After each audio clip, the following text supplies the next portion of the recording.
I need to tell a fictional story that will teach terrific life lessons. 16-year-old Roderick Bowe was up to his old tricks again of antagonizing society by publicly taking unpopular stances on controversial topics because maybe he's mentally ill. He brought up age of consent laws this time to make the trolls dance, to make the pedophile-hating trolls dance. So Roderick started writing blogs in which he did things like reference an old English law from the year 1275, where you could be punished by 2 years imprisonment for having sex with a girl 12 or under. It wasn't a law made out of desire to protect female children, but rather protect their chastity, since by 13 girls were considered fit to marry. A girl previously defiled was not desirable to an upstanding groom. The law excluded girls known to be promiscuous, because that was their choice to ruin their chastity. Roderick also said these age of consent laws were made to protect virginity of women, so they are more desirable in arranged marriages, to keep predatory women from entrapping older men, or having older men to cheat on their older, less attractive wives, to limit sex before marriage, and to disrupt traditionally young marriage practices in the British colonies like India. And then Roderick gave the kicker. In the modern day, these laws were made to prevent teen pregnancy, because you can't have a bunch of high school mothers mooching off welfare. However, if preventing teen pregnancy is the only reason you can give for age of consent laws, most people will ignore it and say that it's easily solvable with birth control. So what you need is propaganda, the same type of propaganda movie and music industries put out. Keep yelling that sex below age of consent is rape, even if the guy is 17 and the girl is 15. It's much more attention-getting than worries of pregnancy. Just like the movie and music industry keeps yelling that copying a song or a movie over the internet is stealing, as if it's the same if you smashed into a video store and ran out with a DVD. You got to throw out scary shock words in there, like rape and theft, or it won't get any attention from the idiot masses, and no one will care to side with you. So this takes us to the story of Amara Kinser, born in New York City in the year 1847, so roughly 140 years ago. I don't know what the present year is in which you might be watching this video, so I can't tell exactly how many years in the past due to sliding timescale issues. But her birthday is in 1847, let's say. Now, in the present year in which you're watching this video, she's being arrested for statutory rape of many teenage boys. What?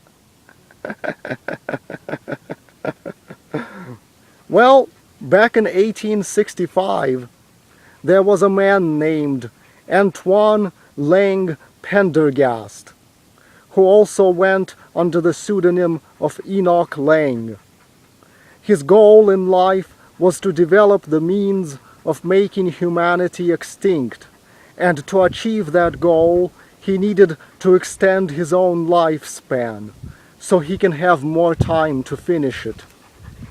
His research led him to develop a longevity elixir, the main ingredient of which is the spinal fluid that bathes the cauda equina nerve cluster at the base of the human spine. Because nerve cells do not die, it is in them that lies the key to immortality. Now the spinal fluid has to be extracted from the victim while they're still alive, or the elixir will not be viable.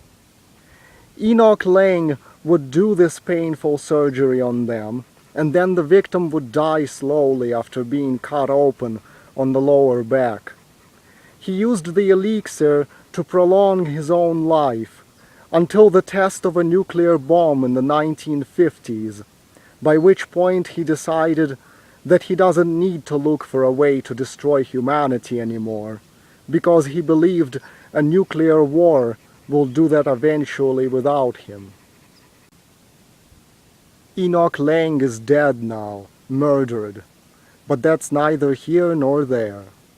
What's important is that he had many experiment subjects on whom he used the elixir, one of whom escaped while taking his arcane formula with her on how to create this life-extending elixir, which she kept all to herself and never shared with the world.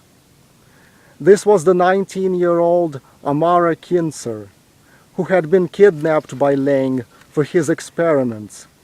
She escaped, and then for a century and a half, until the present day, she would find victims, extract the spinal fluid from them, and then leave them to die. She had to do this on a regular basis because she was addicted to staying a teenage emo girl forever. Because of the surveillance technology invented in the last few decades by pieces of shit like Steve Jobs, it became harder for her to get away with killing and harder to keep changing identities. NSA, using facial recognition technology from surveillance cameras around the country, realized that there is a girl living out there who is not aging. She was captured, and it was deduced that she had remained the same age or looking the same age since at least the 80s. So she must be at least 40 or 50 years old right now, with an appearance of a 19-year-old. They don't realize she's actually 3 times that age. She confessed her true age, but would not explain to the authorities how this was possible. They don't know about the longevity elixir or the hundreds of killings she made across 2.5 centuries to keep creating it. If only they had videos of her prior to the 80s, but that evil surveillance technology was still in its infancy back then, so they don't. Being over 140 years old, but looking 19 and hot, Amara had no problem finding 16 and 17-year-old boys to have sex with. She had gone through many underage boyfriends, and even posed as a high school student many times. When she was caught, she was charged with statutory rape, which neither made sense to Amara, or Roderick, or James Grider, or myself, or anyone else who is sane. Yeah, she's over 140 in age, but she looks 19 and acts 19, and that's what should matter. Amara was addicted to being a teenager. She used science to remain a teenager eternally, and she interacted with other teenagers as any teenager would. She just had to lie about her age. And the boys consented to fucking her because she is hot. She even dresses like it's the 19th century, sort of, to this day. All the big fat idiots, most of whom have bodily physiques of a baboon, and brains far less intelligent than those of any ape, were aghast. Of all the pedophiles out there, Amara has to be the worst, because she was older than any pedophile on record when she committed these crimes. There were pedophiles who were 90 years old on record, probably, but she is far beyond that. It's sickening. Amara just wanted to be happy. She likes being a teenager perpetually. She likes the special nurturing treatment she received from grown-ups by looking underage. So she used science and murder to make this possible, so that that whole period of her life goes on forever, and yet the irrational laws had to interfere with this miracle. Roderick was very pissed, but Roderick's insane, irrational enemies were pissed even more. He was accosted again. They beat his sexy body, and beat his sexy body to punish him for his pedo-defending beliefs. Everybody hoped Amara gets raped in prison by big dykey chicks, so she knows what it feels like to be raped after doing so much rape herself. She wouldn't be able to murder anymore, to keep making her longevity elixir in prison, and would continue aging again like a normal woman would have done. How could you sick scum treat poor Amara like shit, and for what? There was nothing wrong with what she did, but jealous scum had to go and ruin it for her. It's what she looked like physically and acted like is what mattered, not how old she was chronologically. As Roderick lay there, he thought of a similar situation involving a time traveler. A 17-year-old boy time-traveled 20 years into the future in a time machine. This trip was a blink of an eye for him, and when he arrived 20 years in the future, he was still 17, still his own self. But the judge threw the book at him and called him a pedophile and a sexual predator for fucking another 17-year-old girl. Why? Because according to his birth certificate, he should be 37. Yeah, he time-traveled, and none of those 20 years actually passed for him, but it doesn't matter, because 37 years elapsed since his birth in this world. Who cares if he was time-traveling, and those 20 years were only a few seconds for him?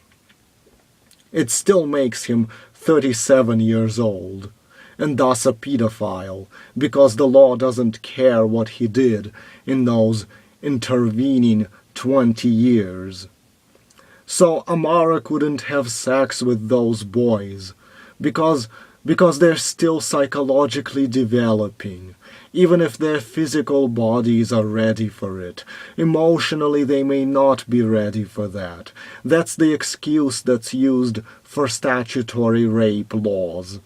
But nobody cares that Amara has lived for over 140 years, forever stuck in that exact psychological development stage herself, while using Antoine Lang Pendergast's life-prolonging elixir to keep staying physically as a teenage girl forever.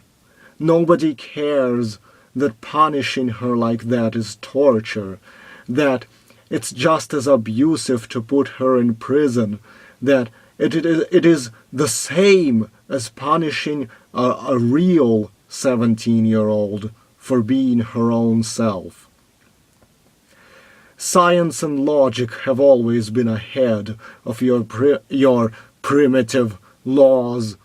You will never win this argument with me if you're against how I think. Come to think of it, Amara has been a teenager twice. First, when she was between ages 13 and 19, and again when she was between 113 and 119 years of age.